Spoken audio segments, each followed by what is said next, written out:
नमस्कार.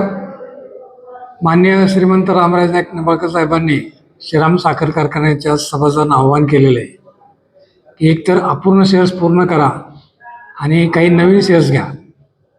कारण श्रीराम साखर कारखाना अडचण आहे, अडचणीतून मार्ग काढण्यासाठी हा एकमेव मार्ग आहे समोर, आणि हा मार्ग यशस्वी झाला तर माझ्या माहितीप्रमाणे श्रीराम साखर कारखाना यावेळेस आपला सीझन सुरू करेल. फक्त यावेळेस अडचण अशी येते की सभासदांचं म्हणणं असं येतं की ठीक आहे, आम्ही 15,000 शेअर्स पूर्ण करतोय, नवीन शेअर्स घेतोय, आमचा फायदा काय.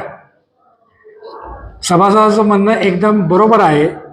त्यासाठी आम्ही यावेळेस असा निर्णय घेतलेला आहे. पूर्वी आम्ही सभासद आणि गेटकन यामध्ये फरक करत नव्हतो. लागण तारखेप्रमाणे दोघांचे ऊस एका वेळेस आणत होतो.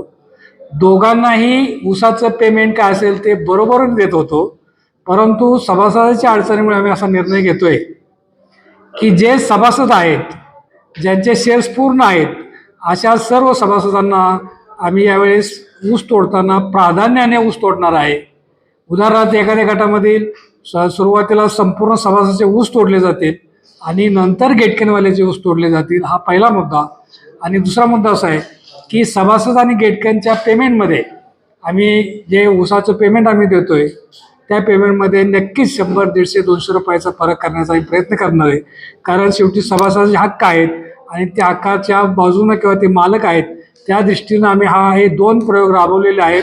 एक तर ऊस लवकरात लवकर तोडणे आणि गेटकनपेक्षा सभासदांना 100-200 रुपये जास्त देणे. अशा पद्धतीनं आम्ही संचालक मंडळाने महाराजसाहेब असतील, बाबा असतील, या सर्वांनी निर्णय घेतलेला आहे. म्हणून मी आपल्या सर्वांना, जे सभासद नाहीत किंवा जे गेटकनवाले आहेत, त्यांना मी आव्हान करतोय की जास्तीत जास्त लोकांनी सभासद आपलं श्रीराम साखर सभासद घ्यावं आणि सभासद होऊन श्रीराम साखर कारखाना चालू राहावा आणि भविष्यामध्ये सभासदांना न्याय मिळेल या दृष्टीने आम्ही निर्णय घेतलेले आहेत. धन्यवाद.